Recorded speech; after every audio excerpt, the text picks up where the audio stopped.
Hello guys, in this video we will talk about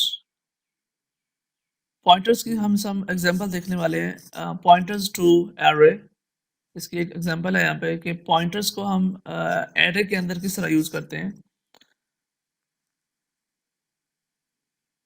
हमारे पास यहाँ पे फॉर एग्जांपल एक example दी हुई है int array। जो arrays को आप represent करते हैं वो इस तरह से तरीके से किया जाता है int arr और इस ब्रैकेट के अंदर मतलब कोई भी आप वैल्यू देते हैं कि आपको कितनी वैल्यूज चाहिए, ठीक है। और उसके बाद अच्छा फॉर एग्जाम्पल ये हमारे पास एक फंक्शन है एरेस को हमने सिंपल एक एरे लिया है, एरे की एक वैल्यू ली है, तो उसके अंदर हम कुछ पॉइंटर्स को किस तरह रिप्रेजेंट करेंगे। इंट ये स्टार जो है या स्टैटिक ये पॉइंटर्स को रिप्रेजेंट करता है। इंट स्टार पी 10 पी की जो वैल्यू हम 10 दे रहे हैं मतलब पॉइंटर्स, ठीक है, is equal to an array. मतलब इस तरह हम पॉइंटर्स को रिप्रेजेंट करते हैं एरेज के अंदर। इसका क्या मतलब है, इस वाली जो लाइन है इसका मतलब ये आगे से इसलिए कमेंट दिया हुआ है variable p of type pointer is pointing to the address of an integer array ARR। Okay, second जो हमारे पास वे है pointer to a function. Function एक सिंपल फंक्शंस के अंदर हम पॉइंटर्स को किस तरह रिप्रेजेंट करते हैं, किस तरह यूज करते हैं। तो यहाँ पे हमारे पास एक छोटी सी एग्जांपल दी हुई है void show int void। यहाँ पे उसी को हम पॉइंटर्स के अंदर किस तरह रिप्रेजेंट कर रहे हैं। यहाँ पे एक हमारे पास एक सिंपल सा फंक्शन है, ठीक है, और यहाँ पर ये हम पॉइंटर्स को रिप्रेजेंट करवा रहे हैं फंक्शन के अंदर। void static p int is equal to and display and symbol and display। तो इसका मतलब है कि पॉइंटर p इज पॉइंटिंग, ये जो पॉइंटर p है ये किस चीज को पॉइंट आउट कर रहा है to the address of a function, ठीक है। यहाँ पे हम क्या ले रहे हैं और यहाँ पे किस तरह से इसको रिप्रेजेंट करवाया जा रहा है, ये चीज़ आपने याद रखनी है। ये डिफरेंस आपको पता होना चाहिए कि आप किस तरह इस चीज़ को रिप्रेजेंट करवाते हैं। तो उसके बाद हम देखते हैं एडवांटेज ऑफ पॉइंटर्स। पॉइंटर्स के कुछ फ़वाद भी होते हैं। Pointer reduces the code. Pointer आपके जो कोड होता है उसको नंबर ऑफ लाइंस जो होती हैं उसको कम कर देता है एंड इम्प्रूव्स द परफॉर्मेंस, और परफॉर्मेंस को इम्प्रूव कर देता है। इसका आप डिफरेंट एक मतलब कि पॉइंट भी बना सकते हैं। नंबर वन होगा पॉइंटर रिड्यूसेस द कोड, और यहाँ पे आप नंबर टू लिख सकते हैं it improves the performance and it is used to retrieving the strings. ये स्ट्रिंग्स वगैरह को रिट्रीव करने के लिए इस्तेमाल होता है, या फिर ट्रीज वगैरह को, वो हम बाद डाटा स्ट्रक्चर्स के अंदर हम इन चीज़ों को पढ़ते हैं, ट्रीज और मतलब दूसरी जो चीज़ें हैं। And extra and used with arrays structures and functions. जिस तरह का ट्रीज अभी हमने नहीं पढ़े, उसके बाद एरेज भी हमारे पढ़ाने हैं अभी आपको।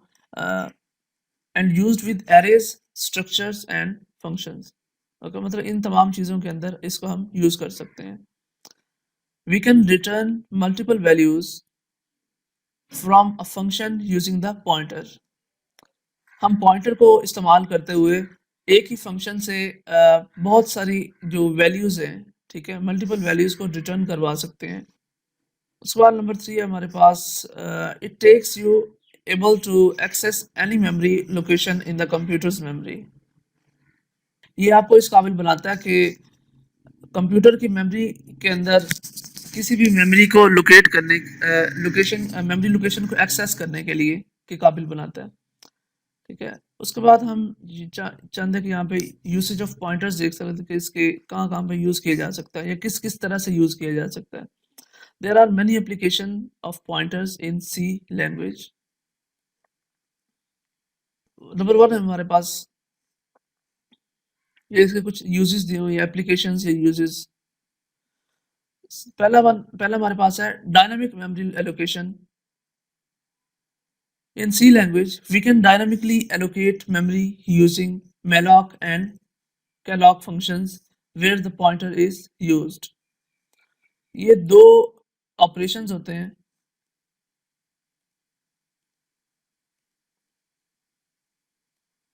कि जिनको हम डायनामिक मेमोरी एलोकेशन के अंदर या पॉइंटर्स के अंदर हम इनको यूज करते हैं. ठीक है. और सेकंड हमारे पास है एरेज फंक्शंस एंड स्ट्रक्चर्स.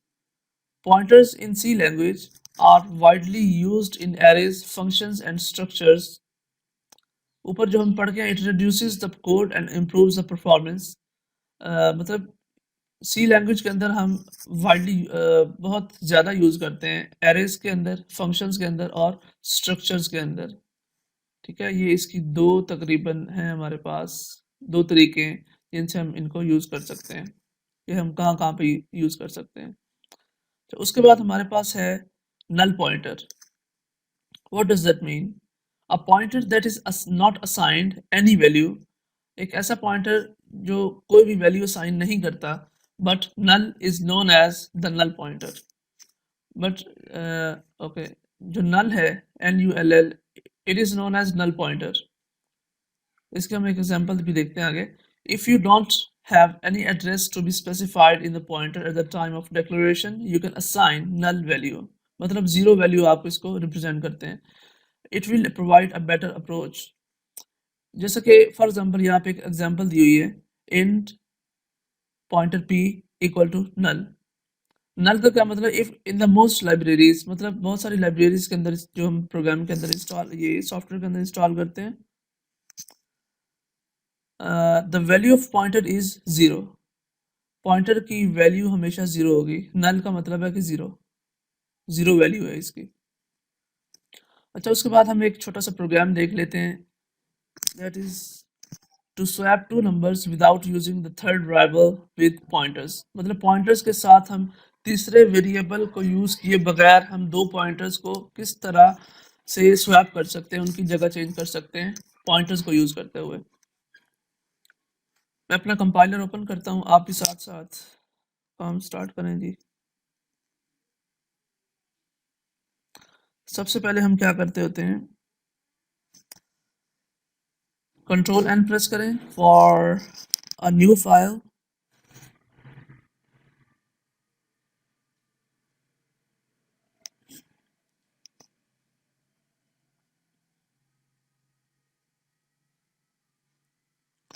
तो सबसे पहले हम अपनी स्टेटमेंट लिख लेते हैं, यहाँ पे राइट कर लेते हैं, swap two numbers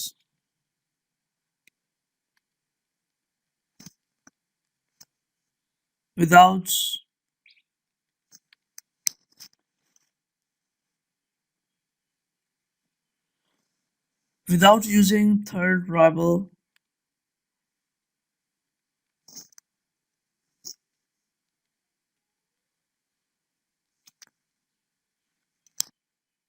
for pointers.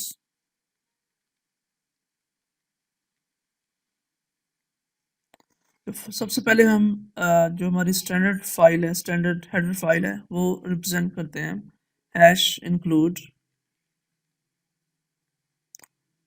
stdios.h standard input output.h. हमारा main function int main,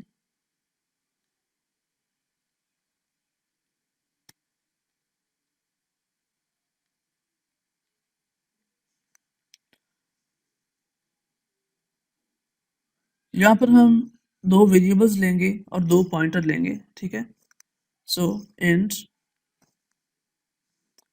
for example variable ए जो है उसकी वैल्यू हम यहाँ पे 11 ले लेते हैं, और जो वैल्यू बी है हमारे पास, बी वेरिएबल है, उसकी वैल्यू हम 21 ले लेते हैं यहाँ पे. उसके बाद जो फर्स्ट पॉइंटर है हमारे पास p1 इक्वल टू जो वेरिएबल ए था हमारे पास वो.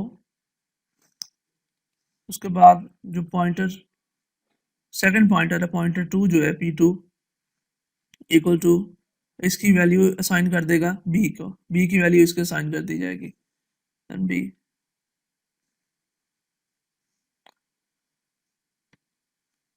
अब हम कुछ फंक्शन को रिप्रेजेंट करवाएंगे एक लाइन, मतलब जो हमारे पॉइंटर्स हैं उनको।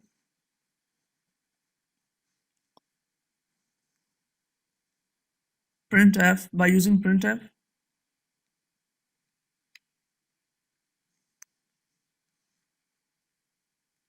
before swapping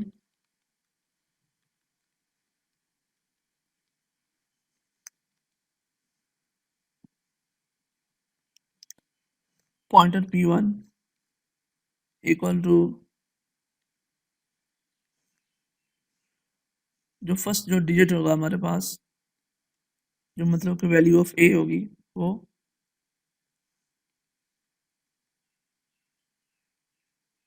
और जो सेकंड पॉइंटर हमारे पास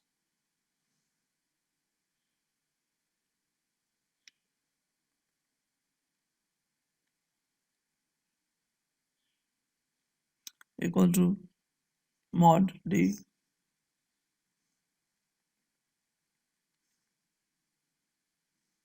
उसके बाद हम दोनों जो पॉइंटर्स हैं p1 और p2, इन दोनों को रिप्रेजेंट भी तो करवाना है, कॉल भी तो करना है इनको।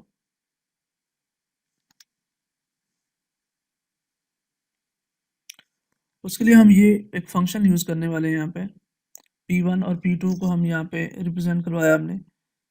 अच्छा, अब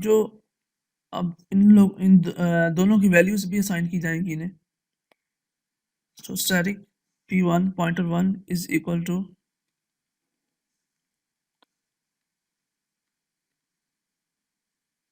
first pointer plus second pointer pointer 2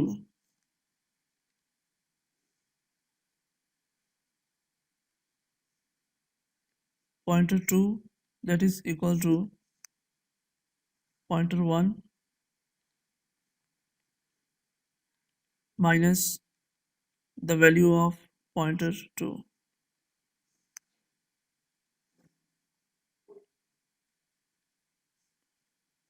and then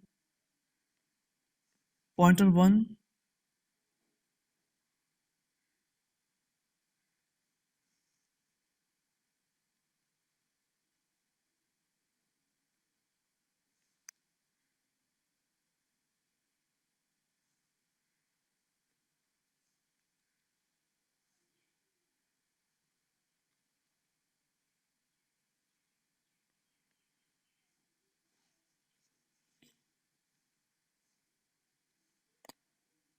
and then by using printf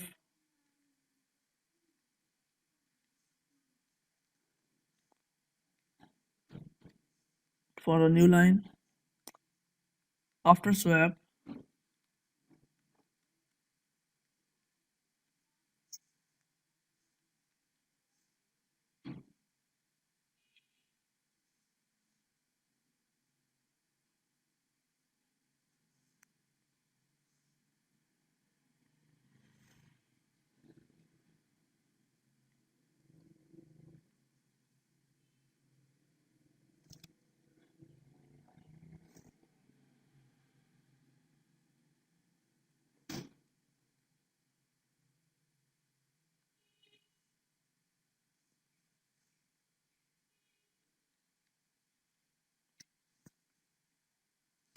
और उसके बाद हम अपने जो मतलब बिफोर स्वैपिंग, जहाँ पे हम यहाँ पे स्वैप करने से पहले हमने दो पॉइंटर्स लिए और फिर उन दोनों को कॉल करवाया p1 और p2, और उसके बाद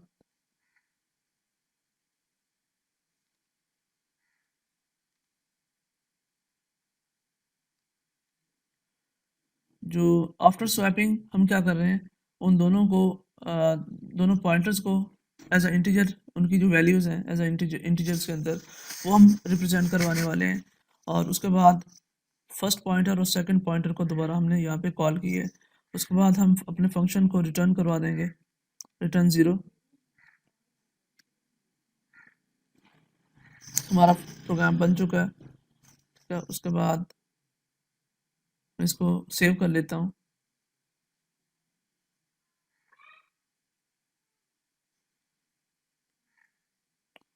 P1 का नाम दे देता हूँ इसको मैं, फॉर एग्जांपल। जैसे इसको सेव ये देखें, बिफोर स्वैपिंग हमारे पास क्या था, P1 जो था हमारे पास, वो उसकी वैल्यू हमने 11 इसको इनपुट दी, और P2 जो था उसको 21 थी। आफ्टर स्वैप क्या कर देगा, P1 will be equal to 21, मतलब उसकी प्लेस चेंज कर देगा।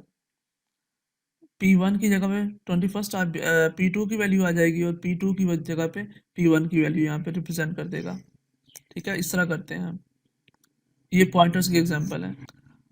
Okay students, thank you.